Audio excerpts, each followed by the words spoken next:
सोलापूर हे उत्सवप्रिय शहर म्हणून ओळखलं जातं आणि ज्यावेळी मिरवणुका काढण्यात येते तेव्हा इतक्या मोठमोठ्या आवाजात डॉल्बी लावले जातात की चक्क लोकांना बहिरेपणाचा सामना करावा लागतोय, कानठळ्या सुद्धा बसतात। पण प्रशासन मात्र या संदर्भात कोणतीच भूमिका घेत नाही। चक्क बहिर झाले असल्याची भूमिका हे सध्या प्रशासन निभावतंय। पाहुयात अस्मिता विजनचा हा खास वृत्तांत। गेल्या आठवड्यात सोलापुरात एका जयंत मिरवणुकीमध्ये रेकॉर्ड ब्रेक आवाजाची डॉल्बी वाजवली गेली। गेल्या वर्षी सोलापुरात अनेक उत्सव साजरे झाले। क्रमाक्रमाने आवाजाची पातळी प्रत्येक उत्सव मिरवणुकीत वाढतच गेली। पोलीस आयुक्त राजेंद्र माने त्यावेळी होते। त्यांच्याकडे अनेक समाजसेवी संस्थांनी भेटून निवेदनं दिली, आवाजावर प्रतिबंध घाला असं सांगितलं। खरं तर असं सांगण्याची गरजच नाही। सर्वोच्च न्यायालयाने वाद्य आवाजासंदर्भात काही नियमावली घालून दिली आहे। याची अंमलबजावणी स्थानिक पातळीवर पोलिसांच्या मदतीने प्रदूषण नियंत्रण मंडळानं करायची आहे। अनेक प्रसंगात पोलीस स्वतः सुद्धा कारवाई करू शकतात। वाईटपणा घ्यायचा कुणी, कोर्ट कचेऱ्याला सामोरं जायचं कुणी, यापेक्षा कार्यकर्त्यांच्या रोषाला आम्हीच का सामोरं जावं, असा बोटचेप धोरण प्रशासन यंत्रणेचं आहे हे नक्की। यापूर्वी सोलापुरात अनेक मिरवणुका निघत होत्या। त्या काळच्या पोलीस अधिकाऱ्यांना किंवा इतर अधिकाऱ्यांना या सर्वांवर नियंत्रण आणता आलं। मग हल्लीच्याच अधिकाऱ्यांना हे नियंत्रण का आणता येत नाही? शहराच्या एका भागात सुरू असलेल्या मिरवणुकीचे आवाज शहराच्या परस्पर विरुद्ध भागाच्या टोकाला ऐकू जात होते। निर्धारित डेसिबलच्या अनेक पटींना आवाज होता।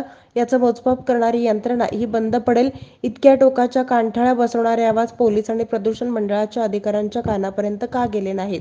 जुजबी कारवाई उपयोगाची नाही। कदाचित वरिष्ठांकडून जाब विचारला गेला तर उत्तर दाखल म्हणून काही जणांवर कागदोपत्री कारवाई होते। गेल्या प्रत्येक मिरवणुकीमध्ये मागच्या मिरवणुकीच्या तुलनेत आवाज दुप्पट वाढत गेला। डॉल्बीचे आवाज लोकांना घातक आहेत, आजारी आणि लहान मुलांना, वृद्धांना तर ते खूप घातक आहेत। मोठ्या आवाजानं लेझरच्या फोकस किरणांमुळे अनेकांना आपल्या जीवालाही मुकावं लागलं। मोबाईल सारख्या यंत्रणा बंद पडल्या। हे ज्ञात असतानाही हे प्रकार कुणीच रोखू शकत नाही। आज हा आवाज प्रत्येकानं ऐकला, कारवाई व्हावी असं प्रत्येकाला वाटतं। अगदी मिरवणुकीत सहभागी असलेल्या किंवा बघण्यास गेलेल्यांनाही असंच वाटतं, पण कारवाई मात्र होत नाही। राजकीय पुढारी, अधिकारी मिरवणुकीच्या उद्घाटनात सहभागी होतात, पण ते 2 वाक्यांनीही आवाज कमी ठेवा असं सुनावत नाहीत। उलट त्या मिरवणुकीत नाचण्या-गाण्यात सहभागी होऊन आपली छबी टिपली जाईल याला प्राधान्य देतात, हे दुर्दैव। ज्या लहान मुलांच्या हॉस्पिटलसमोरून या मिरवणुका जात होत्या, तिथं याची काय स्थिती असेल याचा तर विचारच करायला हवा। मोठ्या आवाजाचा निश्चितपणे मानवी शरीरावर परिणाम होतो। असाच परिणाम जनावर आणि इतर प्राणीमात्रांवर होतो। माणसाला व्यथा सांगता येते तरी प्राण्यांना त्याची सांगता येत नाही। वाढतं प्रदूषण हे दिवसेंदिवस एक मोठी चिंता बनत चालली। याहीपेक्षा गंभीर चिंता, नाकळतं पोलीस प्रशासन आणि इतर यंत्रणांचं अपयश। सोलापुरात वाढत्या मिरवणुका, मिरवणुकांना वाढत जाणारा प्रतिसाद, दुसऱ्या बाजूला बेरोजगारी, शहरात नागरी सुविधांचा अभाव असं परस्पर विरुद्ध चित्र आहे। पूर्वीच्या अधिकाऱ्यांनी बसवलेली घडी एखादा अधिकारी येतो आणि त्याच्या कार्यकाळात ती बदलली जाते, हे दुर्दैव।